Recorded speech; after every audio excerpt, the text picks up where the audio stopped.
Charles, Debbie, over the last couple of months, has been talking about lithium and with respect to lithium-ion batteries and so on, and the various pressure for net zero. What have you got on this? She has. Thanks, Mike.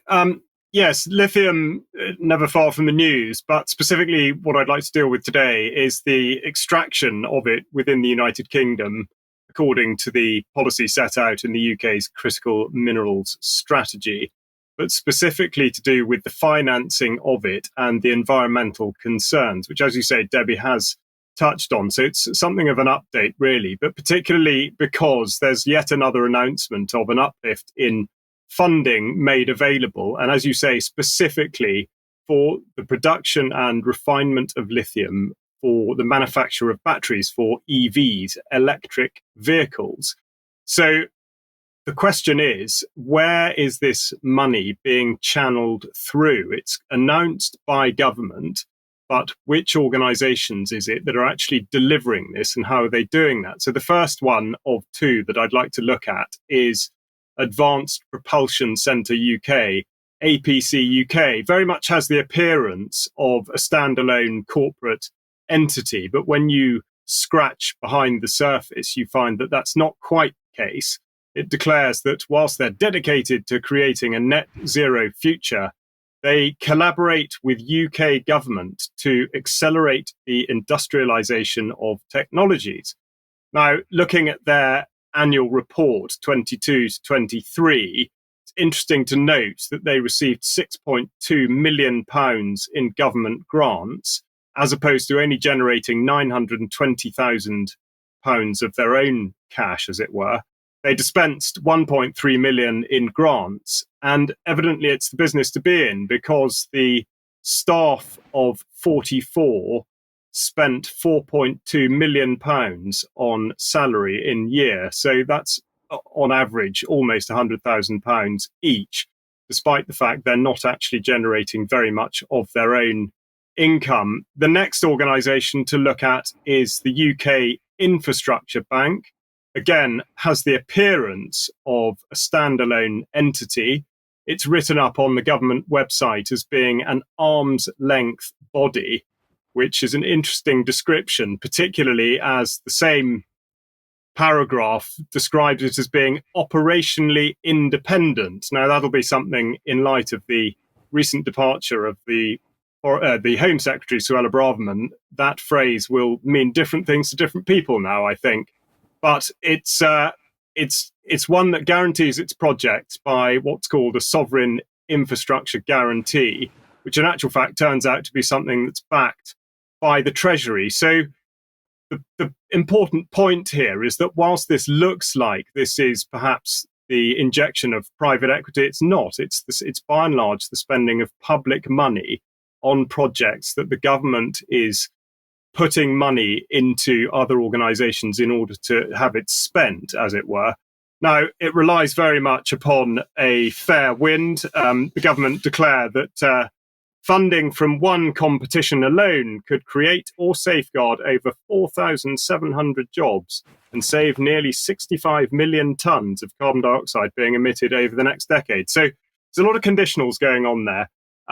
In terms of what is really happening, I took a look at the report produced by the UK Infrastructure Bank, and interestingly, the first project that they stated they'd had involvement with was the upgrading of the Havant Thicket Reservoir, the first to be, in effect, dealt with since the late 80s, early 90s. And whilst they didn't declare it on their website, the inquiring local press organisation Havant Matters had found out that in actual fact the plan involved introducing 7.5 million litres of recycled effluent into the reservoir every day to be mixed with the spring water. So not quite the green project that the UK Infrastructure Bank is making it out to be. In terms of where the money that we're talking about is going in the immediate future, I've just taken a sample of the recipients, the grant recipients. One will be known to UK column viewers and listeners due to Debbie's previous reporting on it, and that's Cornish Lithium. who are, I suppose, closest to the finish line, being involved in the business of actually extracting the lithium, which they're almost ready to do, apparently. There's then Green Lithium, who are refining, or at least have the capability to refine up in Teesside, then geothermal engineering, also in Cornwall, and Ilika Technologies, who interestingly refer not just to transportation, but also healthcare. So I think Debbie will have an opinion on exactly what that's about. So to take Cornish Lithium, which, as I say, is closer to production than the others, they're at great pains to express their green credentials in their sustainability report. And they say that the manner in which they will conduct their activities is, in a sense, making them a greener outfit. And it's one of these issues that's mired in all sorts of complications, very hard to make any kind of a judgment as to what exactly it means. But they've decided that they will be a global leader in terms of GHG emissions, which of course could be interpreted in one of two ways. The next point to make is really that whilst they're ready to extract, you might be thinking that they would have conducted all the necessary assessments into the impact they're going to be making on the environment that they're operating in. That's not actually the case. And Consultancy UK, an online publication, has produced a report which tells us that Cornish Lithium has employed an ESG specialist consultancy called ERM, which will help it work up an environmental impact assessment and an environment and social impact assessment. But Consultancy UK does report that it's not all good news. And it talks specifically, which is something Debbie has referred to in the past, about the possibility of water contamination, land degradation, and other issues that are frankly glossed over by government and by all of the projects that are inserting these large amounts of cash into such things. To quote, lithium mining produces around 1.3 million tons of carbon annually. They mean carbon dioxide, with every ton of mined lithium equating to 15 tons of carbon dioxide into the air. Now, context, of course, is important. So I've taken from the World Nuclear Association that worldwide emissions of carbon dioxide from burning fossil fuels totals about 34 billion tons per year. So clearly there is an enormous disparity between the two. But of course, with lithium being only at the front end of its production cycle, it's impossible to dismiss that as being an irrelevant statistic. So the environmental credentials are difficult to align with perhaps the logic that is being set out to underpin the government funding, which, as I say, of course, is with public money.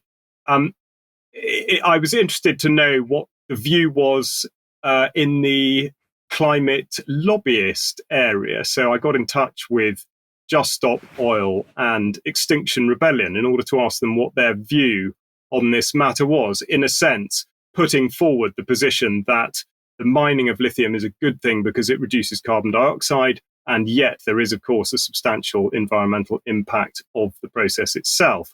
Just Stop Oil, I'm afraid, didn't get back to me, and the press officer from Extinction Rebellion, somewhat to my surprise, confirmed that Extinction Rebellion does not hold a movement-wide position on this. So that's as far as I went with the sort of activist side of it. And by way of wrapping up, or at least tying in the areas of money and environment, or indeed the involvement of the end user, who after all will be us, is the delivery of the technology and how effective is it. So the example I would cite is something that's coming more into the public domain now, which is the complication over insurance of EVs, electric vehicles. And I've got a slide here from an American publication, Motor Biscuit, but really just because it illustrates the point. And it says, minor EV battery damage in accident, insurance company will total car. And what this means is that it appears that the vast majority of batteries in EVs are very, very susceptible to damage. And the slightest bit of damage will result in the battery having to be replaced, which of course is at huge cost. A top-end Tesla battery costs well over £10,000, and even those of vehicles that are less high up the sort of range still have a very high price tag attached to them. And to quote from Fleet News, "We're buying electric cars for sustainability reasons," said Matthew Avery, research director at automotive risk intelligence company Thatcham Research. "But an EV isn't very sustainable if you've got to throw the battery away after a minor collision. Some car makers, including Ford, are making battery packs easier to repair, but others, such as Tesla, have opted to use structural battery packs, which are said to have zero repairability." So, of course, not only is the taxpayer funding these projects in the first place, but also being asked to foot the bill in terms of insurance, because it's not just the insurance premiums of EVs that will be pushed up. This will go across the board as the insurance companies seek to mitigate against these exorbitant costs of replacing batteries. So that's sort of where we are on the finance and the environmental concerns with lithium. Just to end on something of a high note, I would make very short reference to an excellent gathering I attended in Stroud on Saturday. It was organised by Project Libertas, and it drew in a determined band of people from all over the British Isles, including one chap I met who'd flown in from Dublin just for the day. Some very, very good, very detailed speakers. I will prepare a further piece on this with accompanying audio. But for UK column viewers and listeners, you'll be heartened to know that Sandy Adams was there. It was very, very well received. It was hosted in the old convent in Stroud, a great cavernous structure. And I must say, there was no sign of global warming in there. Thank you, Charles. Thank you very much. Well done. And Debbie,